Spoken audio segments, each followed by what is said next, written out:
여러분은 성경의 단어 중에 한국 기독교인들이 가장 많이 쓰는 단어가 혹시 무엇인지 아십니까? 기도와 설교의 중간이나 끝에 사용하는 아멘입니다. 히브리어인 아멘은 진실로, 참으로, 그렇게 되옵소서라는 뜻으로 적극적인 동의를 나타내는 말입니다. 다음으로 많이 사용되는 말은 하나님을 찬양하라는 뜻인 할렐루야, 그 다음에 샬롬입니다. 우리 옆에 분들과 함께 주일학교 때를 한번 생각해 보면서 샬롬 인사 한번 해봤으면 좋겠습니다. 옆에 분들하고 좀 해볼까요? 예, 샬롬, 예, 샬롬, 예. 예, 이 간단한 두 글자이지만 이 말은 지금도 이스라엘 사람들이 만나고 헤어질 때 가장 보편적으로 사용되는 인사말입니다. 그런데 이 인사를 할 때 제스처가 있습니다. 보통 가까운 사람들 사이에서는 샬롬을 2번을 반복한다고 합니다. 샬롬 샬롬 이렇게 반복을 하고 서로 상대방의 어깨를 주물러 주면서 샬롬 샬롬 한다고 합니다. 우리 옆에 분들과 다시 한번 인사를 해볼까요? 샬롬 샬롬, 예, 샬롬 샬롬, 예.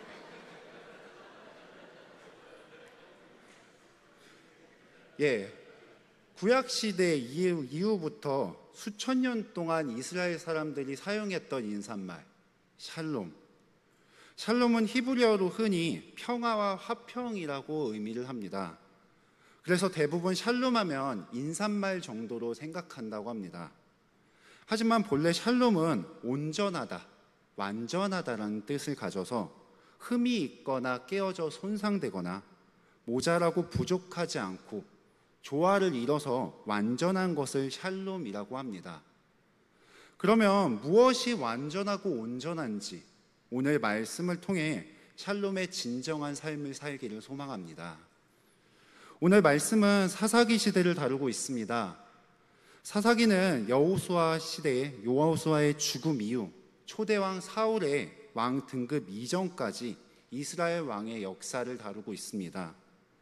여호수아 24장 31절을 보면은 여호와께서 이스라엘을 위하여 행하신 일을 아는 자들은 사는 날 동안 여호와를 섬겼습니다. 다른 유혹과 시험이 그들에게 있을지라도 이들은 하나님만, 여호와만을 섬겼습니다. 하지만 사사기 2장 10절로 넘어가면서 하나님을 아는 자들이 죽게 되고 다른 세대들은 여호와의 일을 알지 못했습니다. 출애굽 때부터 있었던 지도자가 부재한 상황에서 이스라엘 백성은 결국 하나님을 저버리고 우상을 섬기며 하나님의 말씀을 듣지 않고 보지 않고 불순종하는 죄를 저지르게 됩니다. 그 결과 하나님은 타민족을 보내서 이들을 심판하시고 고통을 주셨습니다. 이때마다 이스라엘 백성은 잠시나마 구원의 기도를 드립니다. 우리를 구원해 달라는 기도를 드리며 하나님께 부르짖습니다. 하나님께서는 이 모습을 보시고 외면하지 않고 이들에게 사사를 보내서 하나님께 돌아올 수 있는 기회를 허락하십니다. 사사가 있을 동안은 계속해서 평온한 날을 보내지만 사사가 죽은 이후로는 이스라엘 백성은 다시 한번 죄를 짓게 됩니다. 이 패턴이 악을 행하는 패턴이 계속 반복되는 것이 사사기의 주를 이루고 있습니다. 오늘 본문도 마찬가지로 이전 사사 드보라가 있는 40년 동안은 평온했습니다. 하지만 다시 하나님께 악을 행하게 됩니다. 하나님은 이들을 그냥 보지 않고 7년 동안 미디안의 손에 넘겨 그들을 심판하십니다. 악을 행하는 이스라엘 백성에게 하나님은 그냥 두지 않으십니다. 잘못을 하면은 그것에 따른 처벌을 가하십니다. 그 공격은 너무나도 강해 이스라엘 백성은 산에 있는 동굴이나 산성에 숨을 정도로 악행이 강했습니다. 더욱이 그들의 토지 소산을 망치고 먹을 것을 뺏기며 하나님은 의식주에 해당하는 근간을 흔들며 이스라엘 백성을 심판하셨습니다. 단순히 하나님은 이스라엘 백성이 죄를 지었기에 심판하셨을까요? 이들이 망하기만을 바라셨을까요? 하나님은 이들이 심판을 통해서라도 하나님 곁으로 돌아오기를 바랬습니다. 악한 곳에 있으면 거기서 나와 하나님을 향하길 바랬고, 그것의 도구가 미디안과 같은 타민족이었습니다. 그러자 이스라엘 자손이 취한 행동이 있습니다. 6절과 7절에 보면은 여호와께 부르짖었습니다. 무엇 때문에 부르짖었을까요? 궁핍함으로 인해, 미디안의 공격으로 인해 이들은 여호와께 부르짖었습니다. 사람이 보기에는 견딜 수 없는 상황이자 고통일 수 있습니다. 하지만 하나님 편에서는 그것이 은혜의 길이자 사랑의 모습입니다. 하나님께로 돌아올 수 있는 것, 하나님께로 돌아올 수 있도록 행하시는 것, 이것이 나에게 힘들 수도 있습니다. 하지만 하나님의 주권적인 역사가 함께 임하는 시간이기도 합니다. 여러분 안에 혹시 고통이나 지금 가지고 있는 문제가 있습니까? 지금이 주님께 돌아와야 되는 시점입니다. 지금이 주님께 부르짖어야 되는 시점임을 꼭 기억하시길 바라겠습니다. 그때 하나님의 응답이 오늘 본문의 말씀입니다. 여기서 등장하는 사사, 바로 기드온입니다. 기드온의 첫 등장을 보면 그가 정말 하나님의 사사로 부르신 사람이 맞을까 하는 의심이 들 정도의 모습을 보이고 있습니다. 기드온은 사람의 모습으로 하나님께 연약함을 구합니다. 하나님이 사사로 부르신 사람은 기드온입니다. 그런데 첫 모습은 밀을 포도주 틀에 타작하면서 등장하고 있습니다. 11절 끝에 보면은 기드온이 미디안 사람에게 알리지 아니하려라고 기록하고 있습니다. 기드온은 미디안 사람에게 알려지지 않기 위해서 숨었습니다. 공개된 장소에서 밀을 타작한 것도 아니고 언제 뺏길지 모르는 상황에서 숨어서 타작을 했습니다. 당시 밀을 타작하는 일은 많은 공간을 필요했기 때문에 비좁은 공간에서 작업하는 것은 되게 이상한 모습으로 보입니다. 그만큼 미디안에 의해서 지배받던 시절이 얼마나 비참했는지를 보여주고 있습니다. 그런 상황에서 하나님의 사자가 기드온을 부릅니다. 또한 13절에서 기드온은 지금까지 일어난 모든 비극에 대한 원망 섞인 말을 합니다. 조상들을 이집트에서 이끌어내시고 도우시는 기적을 보이셨는데 지금 자신들에게는 하나님이 버리셨다고 항변합니다. 하나님이 과연 우리와 함께 하시는 것이 맞는지 반론을 하면서 제기하고 있습니다. 사사기 이전만 하더라도 하나님은 기적을 보이시고 주님의 살아계심을 피부에 와닿을 정도로 깨닫게 하셨는데 왜 지금은 주님의 모습이 보이지 않음에 의문을 표합니다. 기드온이 만약 이 모든 문제가 이스라엘의 죄 때문에 일어난 결과라는 것을 깨달았다면 하나님을 원망하지 않았을 것입니다. 오히려 항변하다기보다는 하나님께 원망하기보다는 회개했을 것입니다. 그만큼 이 시대가 얼마나 악한지 죄를 깨닫지 못할 정도로 샬롬이 없었다는 것을 단적으로 보여주고 있습니다. 더욱이 기드온조차도 이런 샬롬이 없는 상황에서 자신도 똑같이 물들어가고 있었습니다. 하나님은 이스라엘을 미디안의 손에서 구원하기 위해서 기드온을 보냈다는 말에 기드온은 자신의 한계를 말하며 우회적으로 거절하고 있습니다. 15절을 보면은 므낫세 중에 약하고 아버지 집에서도 가장 작은 자라고 소개하고 있습니다. 지파 중에서도 약하고 가족 중에서도 가장 작기에 자신이 할 수 없다고 거절합니다. 기드온이 지금 바라본 것은 현실적인 모습이었습니다. 힘이 있고 능력이 있어야 하나님께 사용한다고 생각했습니다. 기드온의 상황과 자신의 한계를 보면은 너무도 연약한 모습을 보여주고 있습니다. 이런 연약한 모습에 하나님이 말씀하시는 것은 무엇입니까? 본문에 2번이나 등장하는 문장 12절에 보면은 너와 함께 계시도다, 또한 16절에 반드시 너와 함께 하리니, 기도원에게 확신을 심어주는 단어 함께 계신다는 것입니다. 12절에 보면은 큰 용사가 아님에도 큰 용사라고 말한 것은 하나님이 함께 하시기에 큰 용사가 되었다는 것입니다. 완벽한 사람을 사용하겠다는 것이 아니라 하나님의 사람으로 빚어가면서 사용하겠다는 것입니다. 또한 16절에 강조의 용법으로 반드시 기도원과 함께 하실 것을 강조하고 있습니다. 여기서 함께 해주신다는 것을 있다, 존재하다는 뜻을 가진 하야 동사의 미완료 1인칭 단수형 예의해를 사용하면서 기도원과 함께하여 그때만 함께 하신다는 것이 아니라 지속적으로 머물러 있고 지속적으로 하나님과 함께 있을 것을 기도원에게 말하고 있습니다. 너가 아무리 약해도, 할 수 없을지라도 당당하게 나아갈 수 있는 것, 하나님이 늘 함께 계시기 때문입니다. 상황적으로 힘들고 지치고 피곤해도 하나님은 우리와 함께 계시고 사용하고 있습니다. 우리가 해야 될 것은 다름 아닌 주님을 신뢰하고 그 안에 주님을 맞이하며 하나님이 함께 계신다는 것을 믿으며 나아가는 것입니다.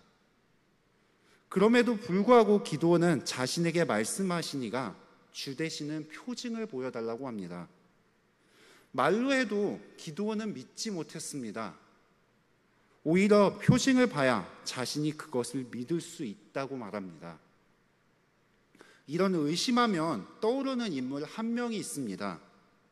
바로 신약 성경의 도마입니다. 도마는 제자들이 예수님이 부활을 언급했을 때 자신이 만지지 않고서는 믿지 못한다고 말했습니다. 이에 예수님은 그에게 나타나셔서 손과 옆구리에 찍힌 것을 직접 넣으라고 하면서 보지 못하고 믿는 자가 되라고 말씀하십니다. 기드온과 도마의 모습은 어떻습니까? 너무도 연약하고 주님을 깨닫지 못하고 있습니다. 말씀을 하더라도 그 말씀을 그대로 믿지 못하고 있습니다. 그런데 주님은 그런 기드온을 사용하셨고 도마를 제자로 부르셔서 사용하셨습니다. 결국 기드온은 주님의 표징을 보며 그제서야 제단을 쌓고 여호와의 샬롬이라고 고백합니다. 여호와 샬롬은 주님은 평안이라는 뜻을 가지고 있습니다. 즉 두렵고 떨린 기드온에게 하나님은 그를 위로하시면서 안심하라는 말에 감동에 지은 이름이자 기드온이 전쟁에서 자신이 아니라 여호와가 주인공이라는 것을 고백하는 이름이기도 합니다. 샬롬은 본래 의미는 아름다운 조화를 이룬 온전함입니다. 신학적으로 전쟁의 위험이나 신체적인 박해가 없는 평화나 내면적인 안정을 포함합니다. 또한 하나님의 정의의 질서, 조화가 이루어진 상태를 의미합니다.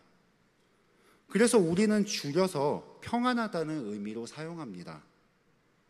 여기서 더 나아가 그 온전함과 평안은 우리 안에 이 평안함이라는 것은 하나님의 은혜가 충만하게 이루어진 상태여야만 가능합니다.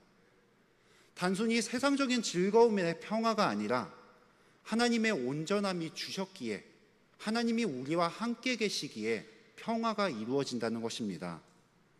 이것을 이루기 위해서 가장 필요한 조건이 하나님이 나와 함께 계신다는 것입니다. 내가 다른 곳에 헤매이며 하나님을 보지 못할 때 그 샬롬을 완전하게 이루어질 수 없습니다. 그래서 샬롬은 하나님의 은혜가 충만해지고 완전해져야 평안해졌다는 의미를 가지고 있습니다. 여러분은 하나님의 은혜가 충만하여 평안함, 샬롬 하십니까? 이런 상황에서 예수님은 팔복에서 다음과 같이 말씀하십니다. 마태복음 5장 9절을 다 같이 봉독하겠습니다. 화평하게 하는 자는 복이 있나니 그들이 하나님의 아들이라 일컬음을 받을 것이며. 아멘. 여기서 화평이란 히브리어로 샬롬을 의미합니다. 즉 삶의 모든 영역에서 건강함과 온전함의 상태로 하나님의 축복을 온전히 경험하는 삶의 상태를 말합니다. 단순히 평화를 사랑하는 사람이 아닌 샬롬을 이루기 위해 최선을 다해 노력하는 사람이 하나님의 사람이라 일컬음을 받는다고 말씀하셨습니다. 그 모습을 예수님은 십자가를 통해서 대가를 지불해서 직접 보여주셨고 이 샬롬을 우리에게 흘러 들어갔습니다. 그러나 여전히 우리에게도 기도원과 같은 모습은 있습니다. 교회에서 봉사 이야기를 하면은 꼭 나오는 대답들이 있습니다. 저는 자격이 없어서 못해요. 저는 이 정도 믿음이 없어요. 지금은 상황이 그래서 다음에 할게요. 다른 믿음 좋은 사람이 하면은 좋을 것 같아요. 라고 말하며 나는 할 수 없음에 초점을 맞춥니다. 이 정도 하는 일들은 믿음이 좋아서 그 다음에 여러 가지 하나님의 일을 하는 사람 같은 경우에는 기도를 많이 해야 나는 이런 정도를 할 수 없음에 내 개인적인 한계에 대해서 말하면서 거절을 합니다. 그러면서 주님의 명령에 순종하지 않는 경험들이 있을 겁니다. 하지만 하나님은 우리에게 너의 힘이나 능력이 아닌 하나님의 힘으로 할 수 있다는 것을 말씀하십니다. 우리 스가랴 4장 6절을 함께 봉독했으면 좋겠습니다. 스가랴 4장 6절입니다. 그가 내게 대답하여 이르되 여호와께서 스룹바벨에게 하신 말씀이 이러하니라. 만군의 여호와께서 말씀하시되 이는 힘으로 되지 아니하며 능력으로 되지 아니하고 오직 나의 영으로 되느니라. 아멘. 스룹바벨은 자신의 능력으로 성전 재건을 하다 중단되었습니다. 자신이 가지고 있는 정치적인 힘과 물질적인 것만 있으면 그것이 가능하다고 생각했습니다. 하지만 자신의 능력은 여러분도 아시다시피 늘 한계에 부딪히게 됩니다. 내가 이것을 할 수 있을 거라고 생각하고 내 능력을 믿었다가 실패로 끝나는 경험들도 되게 많습니다. 이에 하나님은 인간의 힘으로 되지 않고 능력으로 되지 않고 오직 하나님의 영으로 가능하다고 말씀하셨습니다. 하나님은 힘도 부족하고 능도 부족한 인간의 힘으로 역사를 이루어 가시지 않습니다. 오직 하나님의 성령으로 부족한 인간을 채워가면서 세워가면서 이루어 가신다는 것을 우리는 꼭 기억해야 됩니다. 말씀을 맺겠습니다. 주님이 우리를 쓰실 때 그 완전한 모습으로 완벽한 모습으로 사용하지 않습니다. 지금 부족한 모습으로 있는 그대로 사용하시면서 하나님의 샬롬이 충만한 상태로 만들어 가십니다. 그런데 우리는 현실적인 문제에 내 부족한 믿음을 핑계로 이것을 거부할 때가 많습니다. 하나님의 샬롬, 그것 하나로 우리는 충분합니다. 내가 할 수 있는 것, 내가 하나님이 함께 하신다는 것을 확신하면 우리는 이 모든 것을 감당할 것을 믿습니다. 이번 여름 어린이 부서 성경학교 제목이 여호와 샬롬, 기도원과 함께하는 샬롬 이야기로 지난 목요일부터 토요일까지 집중적으로 아이들이 같이 말씀을 들었습니다. 아이들에게는 우리가 하나님의 샬롬을 구하라고 말하면서 정작 지금 나에게 샬롬이 없다면 어떨까요? 우리가 함께 아이들을 위해 기도하고 아이들이 바른 신앙으로 살기 위하는 바람 이전에 먼저 하나님의 샬롬을 누리며 전하는 성도님들이 되길 바랍니다. 그래서 우리 다음 세대 아이들 또한 말씀을 듣는 우리들 역시 어떠한 상황이 오더라도 내 안에 어려움이 오더라도 주님이 나와 함께 하신다는 것, 끝까지 나와 함께 하신다는 것을 깨달으며 그 평안함으로 가득한 한 주가 되기를 소망합니다. 우리 기도하겠습니다. 하나님 아버지, 이 시간 우리가 하나님의 말씀을 들었습니다. 두렵고 연약한 기도원에게 내가 너와 함께 하시겠다는 말씀하신 하나님, 샬롬의 사람으로 만드신 것처럼 우리 안에 어떤 일이 발생해도 주님이 주시는 평안을 잃지 않게 하옵소서. 그래서 주님의 사람으로 만들어가 주님의 나라에 쓰임받는 우리들이 되게 하여 주옵소서. 한 주간도 하나님의 말씀 안에 거할 것을 사모하며 우리를 구원하신 예수님의 이름으로 기도드립니다. 아멘.